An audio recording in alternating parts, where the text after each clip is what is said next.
Let's talk about the internet and about over-the-top services. So content owners have been completely demanding of the CA industry in terms of protecting their content and protecting it from redistribution.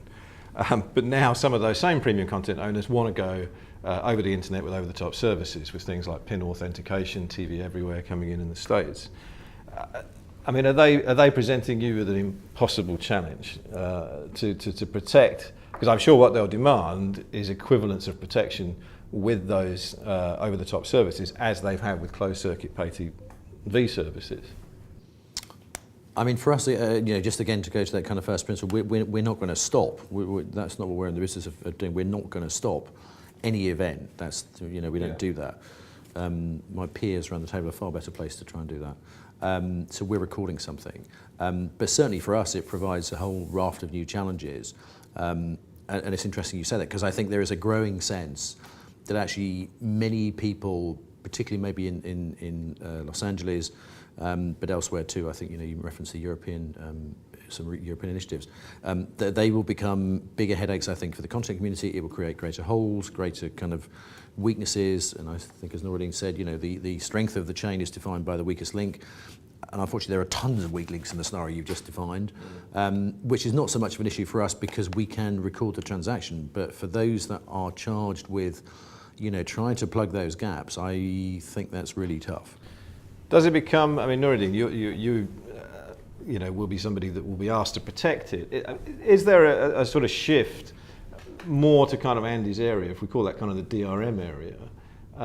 So in other words, if you put something in IP over the internet, it's not going to be secure.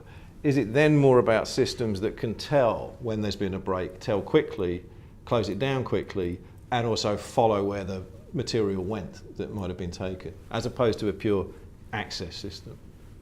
Well, I mean, actually, conditional access system, when it's mature enough, is not relying completely on a managed secure network. It has to deal with unmanaged, unsecure, and from people coming from broadcast. Broadcast network wasn't secure. It was for sure not available internationally, but it was widely available enough to be attacked by any smart brain. And coming from that perspective, we know that we cannot rely completely on neither on the network, neither on every piece of the channel. We really have to think about the security again from at least taking into consideration the source and the final point of rendering, whether it's set-top box or something else.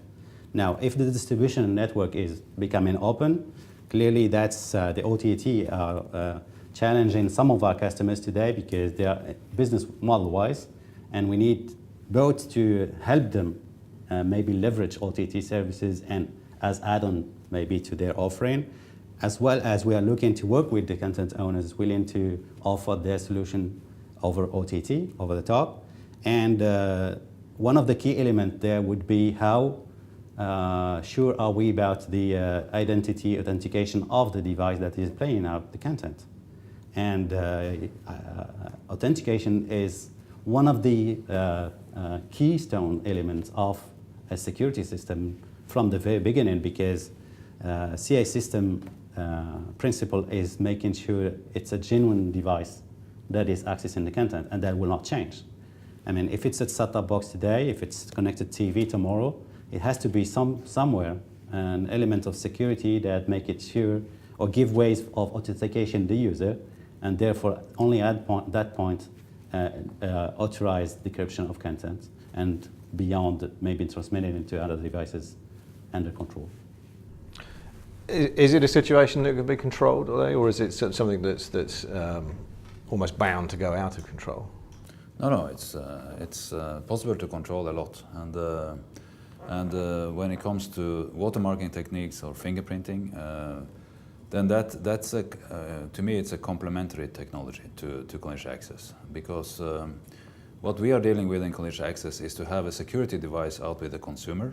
That is our fortress there, and we don't want him inside our fortress. So as long as he's out, we can have a certain control in his home, or in his pocket, or in his laptop, if we can get there. And that is, then we have an identity also out there, and that identity is again the hook for watermarking. because watermarking to identify a specific person that has been redistributed some content, then you need to have a secure identity, and a secure identity you only have in a secure environment, in that fortress.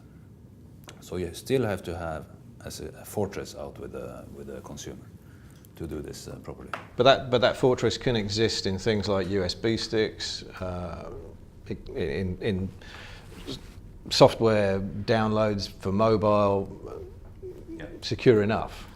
It can be take various forms, and we see them take more and more forms. As it used to be the classical smart card, and now we have various kinds of security anchors or security adapters.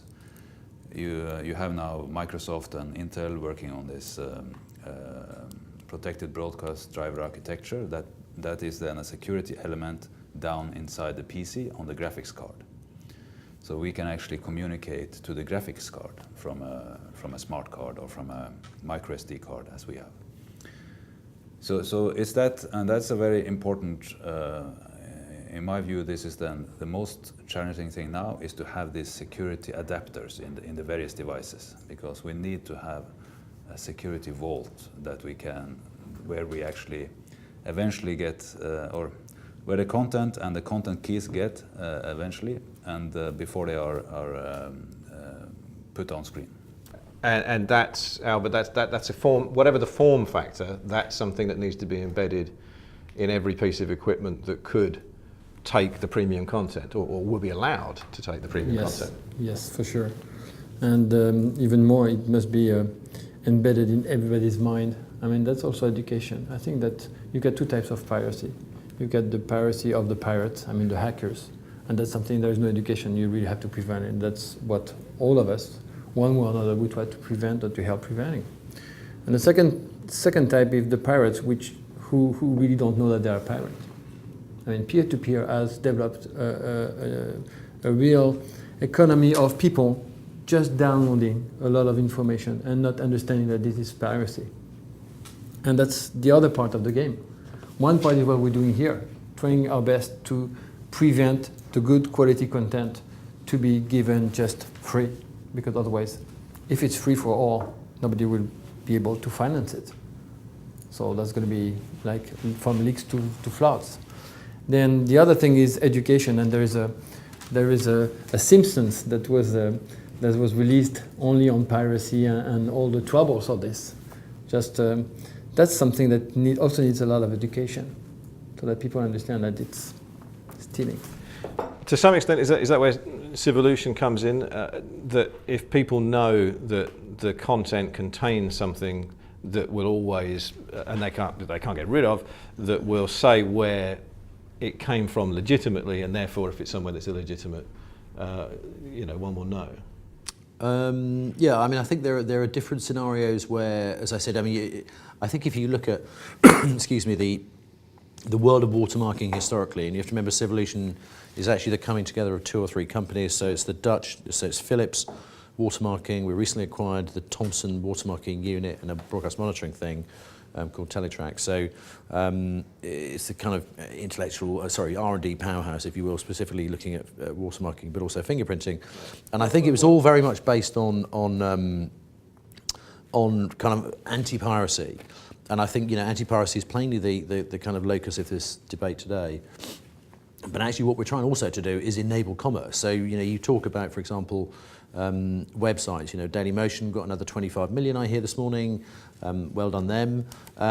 If you are a content owner and you want your content to go there because it has a persistent identity, and actually by the video being presented, viewable on Dailymotion or YouTube, that means that you get a rev share or a link through, then great, because actually you are making money. In the way that, Albert's talking about the issue being that people, the classic, how do you compete with free? So I think there are models and ways that we help people not just stop bleeding and leakage, but, to try and kind of enable commerce, to try and make people get... So this is monetising the long tail, as they say. I mean, content that's there doesn't have a high enough value to protect with some massively expensive CA system, and yet isn't free or shouldn't be free. It shouldn't be free. Yeah. I mean, I don't know if it's just the long tail. I mean, I think it all depends. If you think the internet is a relatively low-cost medium, which I think most of the ad community would certainly subscribe to, sadly, because they don't want it to be low-cost, but I think it is. CPMs are still low. So therefore, the attendant value of a piece of media being presented on a website is similarly low.